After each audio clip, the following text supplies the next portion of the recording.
जिंदा रहना चाहता है। आदमी सब कुछ भूल चुका है, लेकिन हर आदमी 100 साल तक जिंदा रहना चाहता है। और कुछ टाइम मिला चाहे न मिले, लेकिन 100 साल तक जरूर जिंदा रहना चाहता है आदमी, जिंदगी भी चाहे जीवन। लौकिक सुख पाने के लिए आदमी शब्द इस बात से रूप पर न सका, इनसे लगाव करता है, कार्य करता है, और जब इनकी प्राप्ति मिलती है तो सुख तो नहीं मिलता, बल्कि दुख है मिलने लगता है। सुख नहीं मिलता जिसकी तुम तैयारी कर रहे हो। सब से इस बात से रूप न सकंद, ये तीनों जो चीजें हैं, ये मनुष्य के जीवन को भगवान से दूर भगाती। हम प्रयास करते हैं हमारा समय कीर्तन में न जाए, हमारा समय भक्ति में न जाए, विलासिता की चीजों में चला जाए, फिर भी वो विलासी से प्राप्त नहीं हो पाता।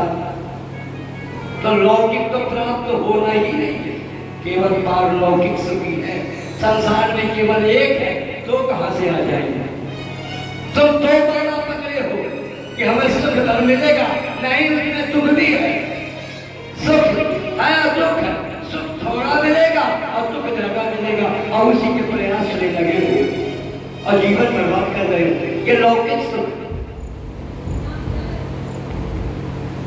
पारलौकिक सुख कौन है? मन में परमात्मा को रखना, ये पारलौकिक सुख है। मन में कुछ नहीं, सबसे बड़ा प्रयास है जीवन में, चाहे तो आपके कर्म हो जाए बुरा से बोला, अगर मन में परमात्मा बसा हुआ है तो निष्काम मान जाओगे। निष्काम को ही पारलौकिक है। आप कर्म करिए, कर्म का फल मिलेगा जरूर, पर कर्म के फल को मांगिए नहीं। मांग लिया तो वो सकाम हो गया, और नहीं मांगा तो निष्काम हो गया, और फल तो मिलने ही। ऐसा तो है ही नहीं कि कर्म का फल ना मिले, लेकिन आप न मांगते तो निष्काम हो जाता, और आपकी भक्ति परमात्मा से दृढ़ हो जाती, लेकिन आप सकाम हो गए। इसलिए आप माया से अबद्ध, माया ने आपको मान लिया, माया ने परमात्मा से मिलने में आपको अवरोध कर दिया, आप नहीं परमात्मा से मिल पाए। लौकिक सुख मनुष्य प्रयास करता है कि मुझे लौकिक सुख क्या है? स्त्री, पुत्र, समाज, प्रतिष्ठा, इन्हें मुझे इज्जत मिलेगी, मेरी पत्नी मेरी इज्जत करेगी, और पत्नी हमारा अपमान कर रही है, और पैसा हम खूब कमा रहे हैं, क्या फायदा? वो लौकिक जो हम सुख प्राप्त करना चाहते हैं वो नहीं मिलेगा। हमारे पास सुख का सामान आ जाएगा, बस सुख नहीं आएगा। घर में आपके पास बिस्तर है ना, पर नींद आ जाए या परमात्मा के हाथ में जाए। घर में खाना है, लेकिन भूख आ जाए कि परमात्मा के हाथ में। खाना तुम्हारे हाथ में, डायलॉग करते तुम्हारे पास है, लेकिन नींद आ जाए कि परमात्मा के हाथ में। लोग गोली लेकर के सोते, नींद आ जाए। सुख के साधन तुम्हारे पास है, तुमने चोरी से, छल से, कपट से, प्रबंध से चुरा कर ले आए, लेकिन अब गड्ढे में नींद तो आ जाए, एसी भी लगा है, फिर भी नींद नहीं आ रही। एक महात्मा है, एक आदमी अपना बिस्तर फड़फड़ा रहा था। महात्मा ने कहा क्या कर रहे हो? कहा स्वामी जी बिस्तर में कांटे पड़ गए। अरे कहा पागल हट, बिस्तर में कांटे नहीं है, तेरे शरीर के अंदर कांटे पड़ गए, इसलिए होगा पता।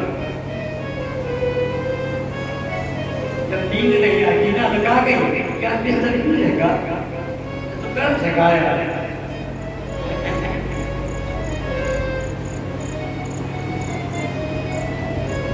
लौकिक सुख के लिए हम प्रयास करते हैं, और सुख केवल एक है, ये बनावटी है केवल, और उसी में हमारा समय बर्बाद हो जाता है, और इससे हमें सुख नहीं मिलता, अपमान मिलता है। क्योंकि भगवान ने कहा कि ओ मां कहो मैं अनुभव आपे नमः, असत हरि भाजाने जगत सब सपना। केवल ये सपना नहीं, एक सपना रात में एक्सीडेंट का सपना, ये दोनों सपना, स्वप्न अवस्था, जागृत अवस्था, सुसुप्ति अवस्था, ये तीन अवस्थाएं माया की और तुरिया ये परमात्मा की स्थिति है। परमात्मा तुरिया में रहते हैं, कहते हैं तू रह गया, तुरिया माने केवल तुम, दुनिया में ही नहीं, उस नाम है उस अवस्था का तुरिया। जब परमात्मा के सिवा हमें कुछ न दिखाई दे, उस अवस्था का नाम तुरिया अवस्था, परमात्मा का दर्शन।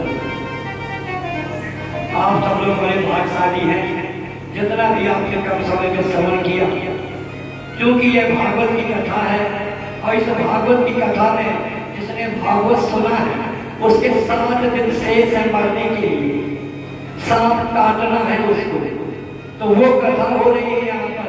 रोबत सुनो है कथा, रोबत कथा सुनो जाता और रोज दिन के नंतर कि आज एक दिन होगा, अब 6 दिन और नहीं, फिर 2 दिन और ऐसे के। तो ऐसा करो ना, ऐसा भगवान से प्रेम कर लो कि तुम्हें ये दिन गिरना ही ना पड़े, बस लेती की तरह इस संसार से निकल जाओ तुम।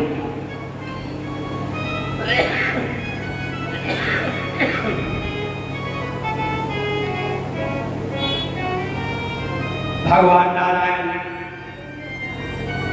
सबकी परीक्षा ली, उन्होंने बता दिया, कहा नारद, महाराजा परीक्षित पूछ रहे सुखदेव जी से, यहाँ नारद जी ब्रह्मा जी से पूछ रहे, प्रभु ये बात लौकिक सुख है कि नहीं? कहा नहीं है, कि माया की तरह बनौटी है, केवल सुख पारलौकिक, उसमें मंदिर है, इसमें मंदिर नहीं।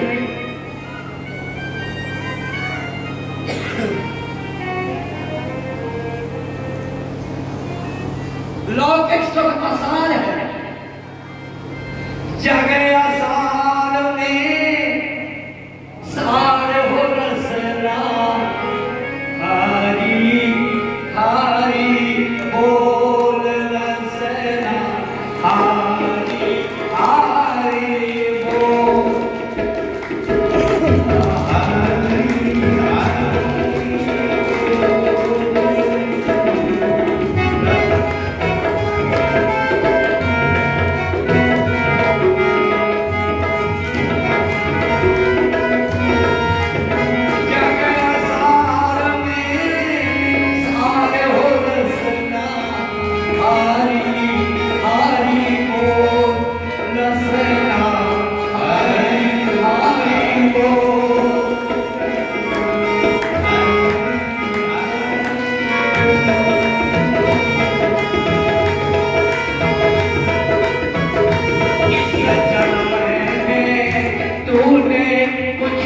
Yeah.